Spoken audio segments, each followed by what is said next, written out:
You gotta love some good old internet kinks. Who wouldn't want to bang a cold hard semblance of Mel somewhat resembling a young woman, except for the fact that she's in high school? Bring in the robot Chris Hansen.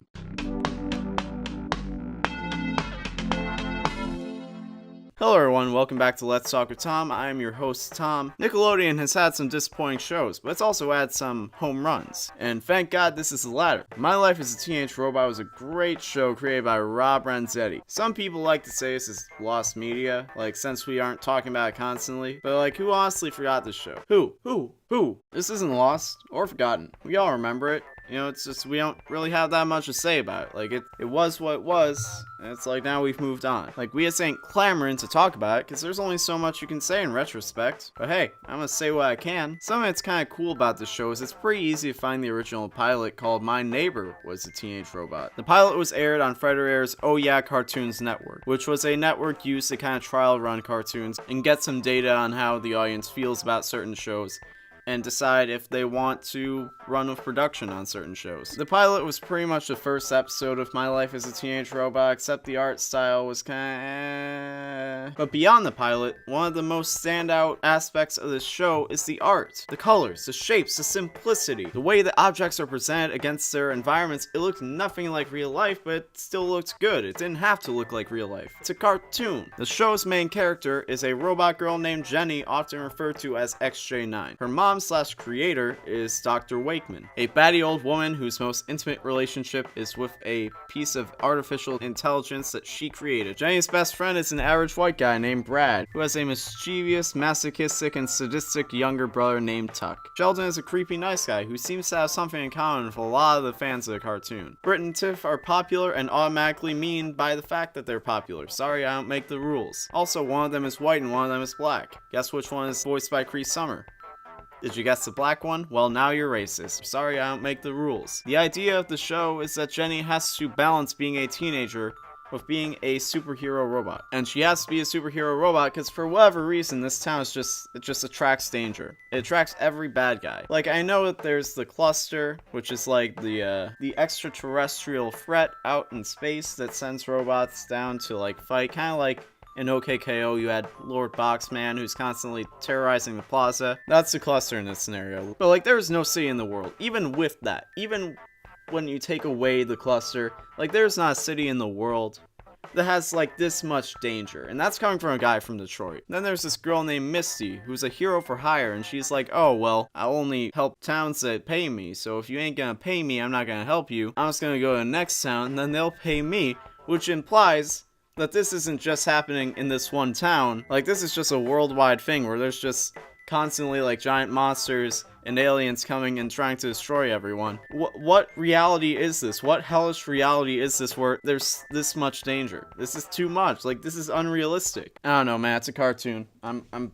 looking too deep into it. I'm sorry. A big thing about this show is that the monster fighting often takes a back seat to whatever shenanigans that Jenny might be getting herself into. Because hey, she's gotta be a teenager. You're only a teenager once unless you're an immortal machine. Then you're just gonna be a teenager forever. But honestly, I think the slice of life aspect of the show is a great thing, because Jenny is a robot that they're trying to humanize. They're trying to get you to see her as a human character, despite the fact that she is a machine. And also it establishes that she's not just a human character that you're drawing as a robot. She's actually a robot when you put her in human social settings and you see her limitations based on the fact that she is a robot. There are a lot of layers to unpack in a relationship between a robot and humans. I'm glad that they spend a lot of time doing that. Because let's be honest, there are plenty of cartoons with action. The action's a nice touch, but you don't need to have it constantly. That's not what's gonna set you apart. That's not what's gonna make it special. There have been plenty of Monster of the Week TV shows, and there's going to be plenty more. If you want to have a long-lasting effect, you gotta do something more. You gotta actually add that connection, that personal connection, where people can, start to feel a relationship, some sort of bond between themselves and your characters. And the best way to do that is show the human side of them. How many people who aren't diehard DC fans actually feel that strong of a connection with Superman? Practically no one. No one cares about Superman, because everyone, unless you're a diehard DC fan, they just see Superman lifting up unreal amounts of weight and like throwing it around and just like smashing things and flying around and using X-ray vision and having all these unrealistic powers, you know, being Superman. And it's like, if that guy dies, who cares? However, you have other characters where it's like you develop them and you start to build a personal connection with them.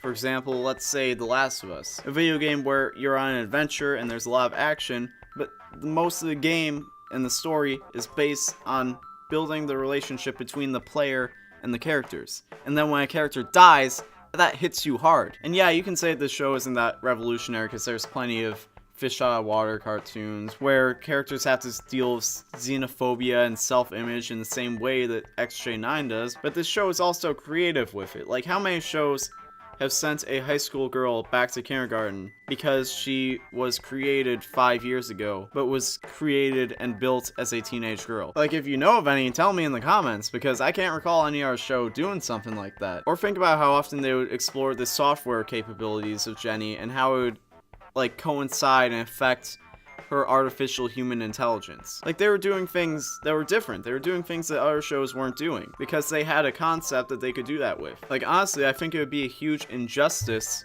if they came up with a premise like this and only ever did action stuff instead of actually like exploring, yo, look at everything we can do. Like, they went outside the box to tell stories unlike anything else, and it got pretty weird at points. Sometimes in the interesting weird way, and sometimes just in a weird way. I mean, think about the whole like human suit thing. That was really weird, but it was also like creepy and interesting. Did you watch My Life as a Teenage Robot growing up, or have you watched it in general? What were some of your favorite episodes or moments? Tell me in the comments below. Tweet at us at Roundtable Vids, or tweet at me directly at TommyPQM.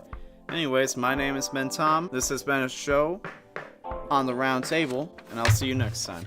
Thank you for watching Let's Talk with Tom on the Roundtable, but Tom isn't just on the Roundtable. I have my own self-titled personal channel. I have a Twitter, I have an Instagram, I have a Snapchat, I have all that good stuff. In fact, I even have a Tumblr. So, if you're interested in any of that, check that out, and I'll see you next time. Goodbye! My man.